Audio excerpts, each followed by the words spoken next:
예, 소개 감사드립니다. 예, 10월 마지막 주말에 이 화창한 날에 오늘 대한병원장협의회 추계학술대에서 초청해서 개인적으로 참 영광으로 생각하고요. 안타깝게도 그 발표를 준비하기 전에 이 근처에서 안타까운 소식이 있어가지고 좀 한편으로는 좀 마음이 좀 아픕니다. 오늘 뭐 아젠다가 보니까 디지털 헬스케어인데 이게 변할 수 없는 큰 흐름인 것 같습니다. 어제 저희 대한재활학회 추계학술대회도 끝났는데 큰 주제들이 이제 텔레리에, 그다음에 원격 의료, 그다음에 디지털 이제 AI, 디지털 혹은 뭐 세라피틱스 혹은 AI를 기반한 이제 치료들 이런 것들이 이제 코로나 코비드 19 사태를 겪으면서 이제 거부할 수 있는 큰 흐름이 될 것 같습니다. 그래서 오늘 뭐 이게 제목에는 AI를 바탕으로 한 재활치료 기술로 되어 있는데 사실은 원래 제목은 익스텐드 리얼리티 기술을 제공한 인지재활 프로그램 개발이고요. 지금 국립재활원하고 일산병원 저와 함께 이제 유니플러라고 이제 스타트업 기업이 함께 개발을 하고 있습니다. 그래서 궁극적으로 재활치료의 목표가 이제 사회를 돌아가고 결국은 리턴 투 홈 소사이티인데 거기에 맞춘 저희들이 기술을 개발한 것을 간단히 지금 결과가 나온 게 아니고 완성뿐만 아닌데 저희들이 이런 연구를 하고 있다는 것을 좀 보여드리고 싶습니다. 오늘 말씀드릴 내용이고요. 그래서 지금 재활난민이라는 말이 참 많습니다. 그래서 재활난민이 왜 생기느냐? 이게 이제 의사들 입장하고 그다음에 환자들 입장이 전혀 다르죠. 환자들은 장애를 없애려고 하고 있고 병원들은 큰 병원하고 중소병원 혹은 또 요양병원들은 또 입장이 다릅니다. 그 제가 이제 환자들한테 물어봤어요. 왜 이렇게 병원을 돌아다니냐? 물어보니 환자들의 입장은 그렇습니다. 이게 똑같은 돈 내는데 좋은 병원에 있고 싶다. 그래서 이제 이게 뭐 재활의료 전달 체계가 좀 부족한 것도 있고요. 그다음에 문제는 뭐냐면 이 사람들이 사회에 복귀했을 때 프로그램이 없습니다. 그래서 척수 손상 환자들 같은 경우에는 아예 저희 병원 같은 경우는 밑에 이제 그들만의 리그가 있고요. 그래서 10년간 병원 돌아다니면서 외래로 치료받는 사람도 있고 결국 재활의 파이널 골인 가정과 사회에 복귀하지 못하는 이런 문제가 발생하고 있습니다. 재활치료가 왜 필요하냐? 재활치료는 유일하게 창시자가 있는 의학의 학문입니다. 영어로 피지컬 메디슨 리빌리테이션이라고 하는데 피지컬 메디슨을 만들었던 사람이 닥터 크루젠이라고 원래 정형외과 의사였습니다. 근데 이분이 이제 결핵을 앓고 요양소에 있다 보니 운동이 얼마나 필요하고 수술적 치료뿐만 아니라 이렇게 재활치료 PT 모달리티도 하나의 방법이 될 수 있겠구나 해가지고 피지컬 메디슨의 레디던스 프로그램을 시작했고요. 리빌리테이션 메디슨은 닥터 러스크라고 그 당시 공군 투스타였습니다. 의무감이었죠. 이분이 이제 뉴욕에 있는 뉴욕 대학교에서 이제 내과 의사였는데 이제 은퇴하고 이제 전역을 하고 내과 의사가 됐는데 베테랑들이 이제 재활치료를 하니까 재입원도 줄어들고 사회복귀 프로그램이 올라가니까 이제 내과에서 이제 재활학과로 이렇게 전과하셨던 분입니다. 저는 개인적으로 닥터 러스크를 무척 존경하고 있고요. 그분이 이제 말씀하셨던 말씀이 이겁니다. Medicine as years to life, rehabilitation as life to years. 이게 이제 우리나라 말로 번역을 하면 의학은 세월에 인생의 세월을 더하고 재활의학과는 세월의 인생을 더한다. 그래서 삶의 의미를 부여한다는 뜻이겠죠. 그래서 재활의학과를 한 줄로 나타내는 아주 멋있는 말이라고 생각하고요. 그래서 바뀌어진 생리에 대해서 이제 이해를 하고 장애를 가지고 살아가는 법을 배우는 시간이라고 저는 환자 보호자에게 말씀드립니다. 가령 척수 손상 환자는 흉추 6번 이상이 이제 손상이 되면 체온 조절 기능이 이제 없어집니다. 그리고 변온동물로 바뀌게 되는 거거든요. 그래서 환자들한테 이제 블랑킷을 들고 다니라고 얘기합니다. 왜냐하면 체온 조절이 잘 안 되니까. 그래서 이제 제가 전공의 때 경험했던 거 보면 이제 보통 척수 손상 환자들이 UTI가 많이 생기는데 이제 열이 나면 이제 내과 선생님들은 잘 모르니까 그냥 IV만 들어주면 블레더가 망가질 수가 있거든요. 그럴 때는 폴리를 반드시 꽂아야 되는데 그런 것들을 이제 보호자한테 교육해야 됩니다. 그 다음에 오토노믹 디스펑션을 해가지고 급격한 두통이 생길 때는 ICH가 생길 수 있기 때문에 그때는 다리를 올리라든지 이런 교육을 해야 돼가지고 비장애인들이 다른 생리를 가졌다는 것을 환자에게 인식시키고 가족들에게 대처하는 법을 배우는 거라고 하고요. 이제 뒤에 또 말씀드리겠지만 이제 정상 발달 과정, 우리가 인간이 태어나면 제일 처음에 목 가누기부터 시작합니다. 그래서 몸통 가누고 잡고 서고 서게 되는데 뇌졸중이 생기면 그게 다시 어린애로 바뀌죠.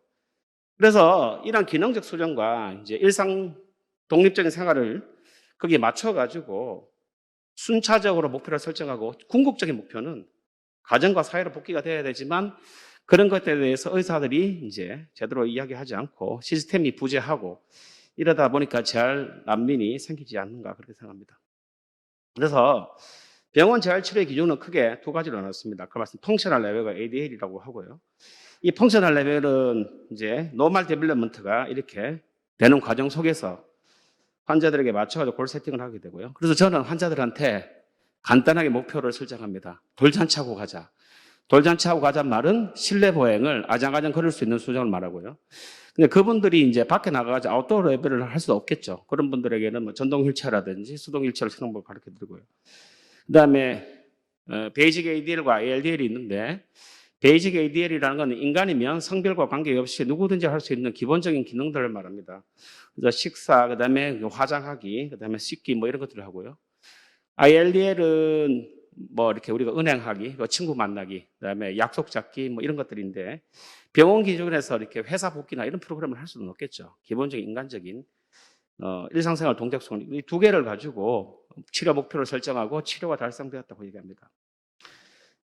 근데 이제 현재 이제 뇌병변 환자들은 재활 의료 전달 체계와 전략이 부재하고 거기 시스템 이제까지 이제 재활의학과가 양적인 성장을 했지만 거기에 맞춰가지고 질적인 성장은 좀 부재했고요. 그래서 재활치료 목적과 합의점이 부재한 게 문제가 되겠습니다. 그 다음에 의사들마다 또 이야기가 다르고요.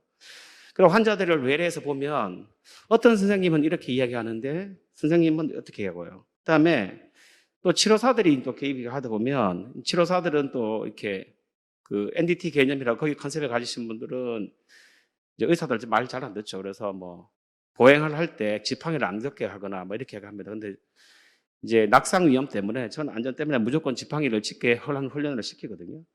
근데 이제 패턴을 만든다고 이제 지팡이를 안 짚게 하는데 그래서 사람들 말이 다를 수밖에 없습니다. 그래서 여기에 대한 최종 그 기준들은 사회 복귀에 맞춰 가지고 해야 되는데 그게 이제 제도상으로 2년간 보험이 되다 보니 환자들이 2년간 상당수의 환자들이 2년간을 돌게 되겠습니다.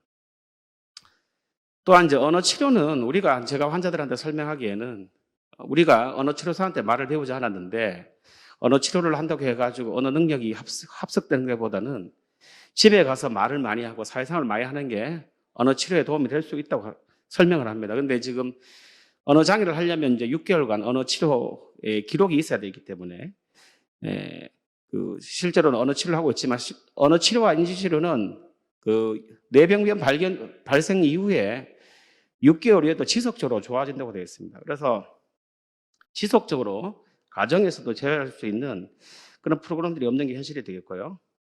그다음에 이제 사회 복귀를 위해서는 이제 가정뿐만 아니라 사회 복귀를 위해서는 아까도 말씀드렸던 인스트루멘탈 ADL이 이제 훈련이 돼야 되는데 병원에서는 좀 하기가 어렵습니다.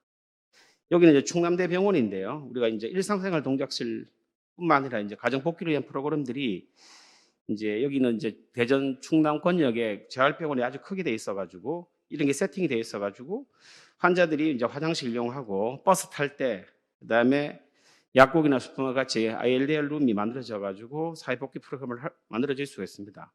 그러나 이런 것들의 문제점이 상당히 많은 스페이스를 차지하고 거기에 맞춘 또 인력이 필요한다는 그 단점이 이제 될 수 있기 때문에 규모가 작은 병원에게는 설치를 하기가 좀 어렵습니다. 그래서 그럼 이런 이제 극복을 하기 위해 가지고 가상현실 기반 이제 인지재활 치료가 이렇게 도입이 됐는데 이게 이제 이제까지 가상현실이라는 게 이제 운동기능 회복, 이제 보행 훈련, 상지 중에서도 이제 거들머스를 강화시키는 운동이 대부분이었고 언어 재활과 인지 기능 재활 치료 비용이 좀 낮아뜨린 게 문제점을 제기할 수가 있고요. 그 다음에 이제 이게 게임 위주로 좀 많이 돼가지고 현실 세계하고는 약간 좀 차이가 나는 그렇기 때문에 재미가 흥미 유발 효과가 제한된다는 게 이제 단점으로 지적될 수 있겠습니다. 그래서 이게 이제까지 이제 가상현실 재활 치료가 이제 평면 스크린 위주로 돼가지고 몰입감이 떨어지고 이제 게임 위주로 되어 있다 보니 물론 이제 게임을 좋아하시는 분들은 할 수도 있겠지만 이제 내용들이 좀 단순한 게 좀 지적이 될 수가 있겠습니다. 그래서 저희들이 하고 하는 연구가 병원 내 공간을 넘어가지고 실생활과 유사한 프로그램을 만들어가지고 병원뿐만 아니라 가정에서도 지속할 수 있는 인지재활 프로그램을 만들 필요가 있고요. 그다음에 이것들이 이제 병원뿐만 아니라 집에서도 모니터링 할 수 있는 그 시스템을 만들어 보고자 합니다. 그래서 우리가 이제 커그니티브 펑션을 크게 5개, 확정해서 6개까지 이렇게 주는데 가장 밑에 이제 어텐션, 집중력이 있을 거고요. 그다음에 기억력, 그다음에 비주얼 스페셜 펑션, 랭귀지, 언어 능력, 그다음에 하이어 프론탈 로브 펑션, 하이어 콜티컬 펑션이라고 하는데 이것들 손상되면 뭐 어프락시아, 어패티, 그다음에 어파시아, 니글렉트, 메모리 임페어먼트, 어텐션 임페어먼트가 생길 수 있기 때문에 저는 이제 환자들한테 설명하기를 이제 국어, 영어, 수학, 과학 중에 부족한 부분이 여기 있으면 여기에 집중적인 훈련을 해야 된다. 그게 이제 코그니티브 트레이닝의 한 영역인데 설명을 하고 있습니다. 그래서 엑셀 기술 기반 언어 인지 출가 되려면 가장 중요한 게 시각이 담보가 돼야겠죠. 보고 하는 거니까. 만약 블라인드 리스너스라는 아니면 시각이 떨어지신 분들은 이걸로 좀 하기 어렵고요. 그래서 이런 모든 게 동반되었을 때 다양한 분야의 인지 코그니티브 도메인에 대해서 훈련을 할 수 있게 되겠습니다. 그래서 이게 이제 T 메이저 테스트 혹은 이제 Y 메이저 테스트라고 하는데요. G들을 이제 기억력을 평가하는 하나의 툴들입니다. 그래서 출발하고 도착할 때까지 이것을 이제 몇 번이나 그 실수를 반복하지 않고 돌아가는 걸로 해가지고 G들의 이제 비주얼 펑션, 비주얼 메모리 펑션을 이밸리에이션 툴들인데 이것들을 이제 확장하면 사람에게서는 3호선 고속터미널이 가장 좀 복잡한 환승역이니까 복잡하게 되겠죠. 그러면 이제 입구부터 시작해가지고 비주얼 메모를 해가지고 뭐 7호선 3번 출구로 나가라는 태스크를 주면 환자들이 이동을 하는 그 가상현실을 만들어주면 거기에 따라가가지고 이제 목적가치 돌아갈 때 몇 번이나 돌아오는지 이런 걸 훈련을 할 수가 있겠습니다. 그러면 이제 병원 베이스드가 아니고 이제 사회 소셜 베이스니까 이런 걸 훈련할 수 있게 되겠고요. 그래서 헤드 마운트 셋을 해가지고 이제 터치 모니터 해가지고 이제 밖에서 치료사들이 인터벤션 할 수 있도록도 하고 안전장치를 해서 환자들이 선 상태에서 움직일 수 있도록 그렇게 시스템을 구축하고 있습니다.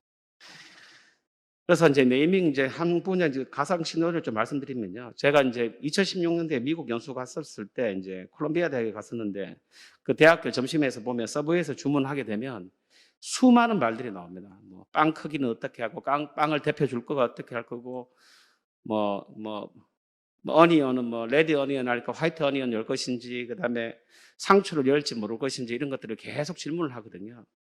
그래서 이런 것들을 이제 피드백을 받으면서 저도 이제 영어 공부를 해가지고 했던 기억이 나타나는데 그래서 이렇게 요 낱말 끄집기 같은 요 태스크를 주게 되면 이제 언어 훈련들 할 때 네이밍을 훈련할 수 있게 되겠습니다. 그다음에 이제 하이어 프론탈 펑션은 이제 정리하는 거 우리가 이제 카테고라이제이션이라고 하는데 우리가 이제 어떤 이제 묶음을 주는 거죠. 이제 추상적인 사고를 하는 거죠. 예를 들어서 탈 것이 있으면 지하철, 자동차, 비행기, 그다음에 뭐 식물이나 과일 같은 종류, 뭐 이렇게 할 수가 있지 않습니까, 그죠? 이런 것들을 이제 이렇게 옷장이 이렇게 되면 뭐 양말별로, 속옷별로, 아니면 여름 옷별로 이렇게 프로그램 해가지고 정리하게 난 다음에 나중에 이제 딜레이드 메모리를 이제 측정할 때 양말은 어느 층에서 찾을 수 있을까요? 이렇게 하면 환자들이 이제 실생활에서 가까운 인재 훈련을 할 수 있지 않을까 그렇게 생각합니다. 그래서 저희들이 이제 카테고라이제이션 해가지고 분리수거를 만들어 봤습니다. 분리수거 보면 플라스틱류, 글래스, 그 다음에 뭐 깡통 이렇게 돼 있는 게 이제 어린애들 이제 게임놀이 비슷하게 돼 있는데요. 요게 이렇게 만들어서 저희들이 이제 동영상을 좀 보여드리면 환자들이 이제 이걸 보면서 종이는 어떻게, 깡통은 어떻게, 폰을 가지고 해가지고 집어가지고 정리를 할 수 있도록 해가지고 이렇게 이제 브레인 하이어 콜티컬 펑션을 훈련시키는 그런 훈련이 되겠습니다.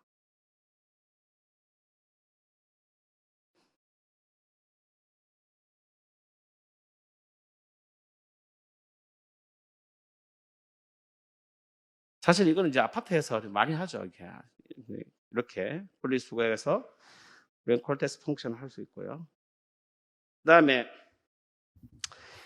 제가 이제 치매 환자들 좀 보는데 그러니까 치매 환자들한테 이제 물어보는 게 있습니다. 이제 보호자들한테 물어보는 게 그 된장찌개하고 김치찌개 중에 된장찌개 환자들이 하는 게 김치찌개는 끓여도 된장찌개를 못 끓인다고 이야기를 많이 하거든요. 김치찌개는 상당히 좀 단순합니다. 왜냐하면 뭐 냄비에다가 김치 넣고 뭐 소금 간하고 해가지고 뭐 두부 넣고 하면 끝나는데 그 된장찌개는 뚝배기도 준비해야 되고 된장도 준비해야 되고 다진 물도 준비하고 그다음에 순서가 좀 있죠. 그다음에 뭐 야채도 썰어 넣고 두부하고 마지막에 청양고추까지. 이제 이게 프락시스인데 이게 실행이라도 늘 일상적으로 하던 일들인데 치매가 가면 이 순서를 잊어버리게 됩니다. 그래서 뭐 치약에다 칫솔을 안 짜고 이렇게 이를 닦는다든지 그다음에 이 닦는 순서를 이제 잃어버려 가지고 이제 예를 들어서 이런 뭐 머리를 감을 때도 머리 감고 난 다음에는 헹구고 난 다음에 그 수건으로 머리를 말려야 되는데 그 순서를 잃어버려 가지고 비누가 있는데 순서대로 이제 머리를 닦는다든지 그런 실행증이 생기는데 예를 들어서 김밥말이 같으면 이제 김을 깔고 난 다음에 순서대로 뭐 단무지를 하고 우엉을 깔고 그다음에 야채를 순서대로 하고 그다음에 이제 일반 김밥이 아니라 치즈 김밥 같으면 치즈를 넣어야 되고 돈가스 김밥 같으면 돈가스를 넣어야 되고 이렇게 특별한 스페셜한 뭐 이렇게 성분이 들어갈 때는 거기에 맞춰 가지고 그 요리를 하고 해야 되는데 이런 것들을 하는 게 이제 들었던 기억하고 거기에 맞춰 실행 구체적인 일을 실행할 수 있는 거를 플랫폼들을 하면 이제 실생활을 하면서도 훈련할 수 있지 않을까 그렇게 아이디어를 내봤습니다. 그래서 이게 식당에서 이제 주문 받고 이제 주문자가 뭐 치즈 김밥을 만들었다면 치즈를 넣고 하는 것들을 이렇게 한번 만들어 봤거든요. 그래서 여기서 이제 여러 이제 아까 보여드린 서브웨이의 한국판 버전이라고 보시면 됩니다. 다양한 그 재료를 조합해가지고 거기에 맞춰가지고 김밥을 싸게 할 수 있는 그 순서대로 할 수 있게 그렇게 저희들이 프로그램을 좀 만들어 보았습니다. 그래서 기억뿐만 아니라 이렇게 손 무브먼트까지도 해서 상지 기능뿐만 아니라 이제 인지 기능도 같이 훈련할 수 있도록 그렇게 했고요.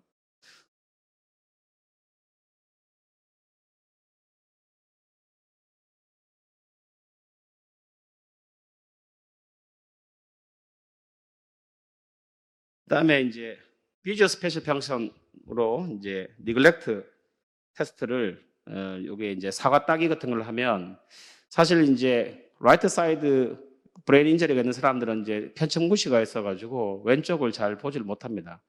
보이긴 보이지만 거기에 집중력이 떨어지는 거죠. 그래서 거기에 맞춰가지고 저희들이 이제 이 사과 따기를 이렇게 했을 때 여러 가지 태스크를 줄 수 있습니다. 그러니까 익은 사과만 따세요. 아니면 푸사과만 따세요. 아니면 크기가 작은 사과를 따세요. 하면 거기에서 맞춰가지고 실렉티브 어텐션, 비주얼 어텐션을 훈련시킬 수도 있고 니글렉트도 훈련시킬 수가 있겠습니다.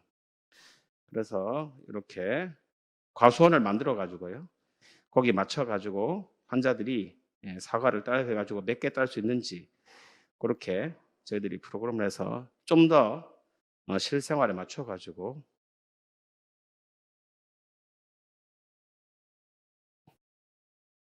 예. 그런 식으로 저희들이 지금 프로그램을 만들고 있고요.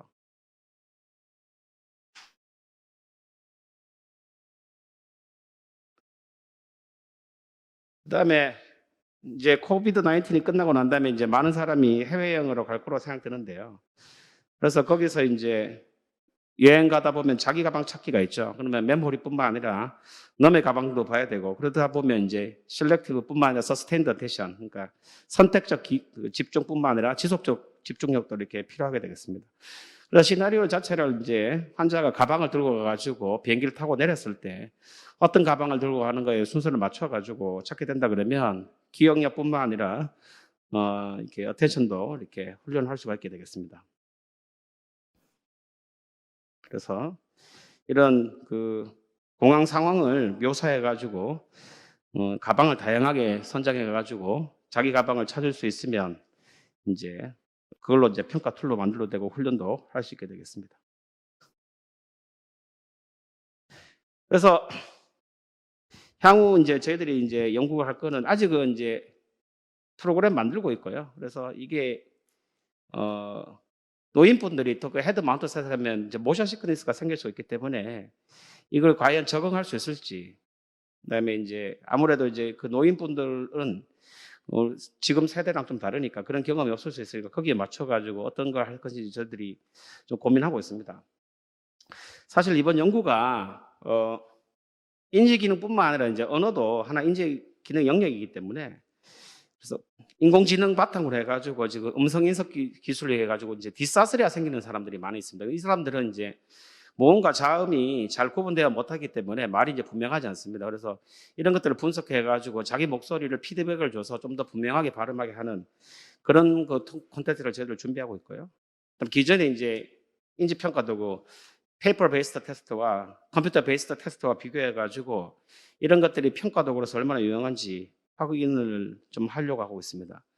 최근에는 가상현실이 이제 그 현실 기반 바탕에 해가지고 그 중간에 요즘 최근에 하는 메타 퀘스트 같은 경우에는 완전히 이제 헤드 마운트 셋을 쓰면 외부 세계가 단절된 게 아니라 외부 생각 교통할 수 있는 그런 그 플랫폼이 만들어졌기 때문에요. 그 편측 무시 환자들은 이제 새롭게 자극하는 것들 약간 이제 각도를 디베이션 시키면 조금 더 그 효과가 좋다는 게 연구 결과가 많기 때문에 거기에 맞춰가지고 저희들이 이제 이런 것들을 좀 개발할까 좀 고민을 하고 있습니다.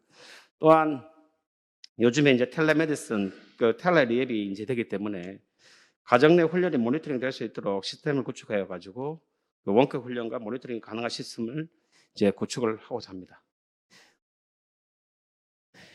그 제가 좋아하는 그 일본 속담인데요. 그 지금 물으면 순간의 치욕이지만 안 물으면 평생의 치욕이라 해가지고 궁금하신 점 있으시면 질문해 주시면 되겠고요.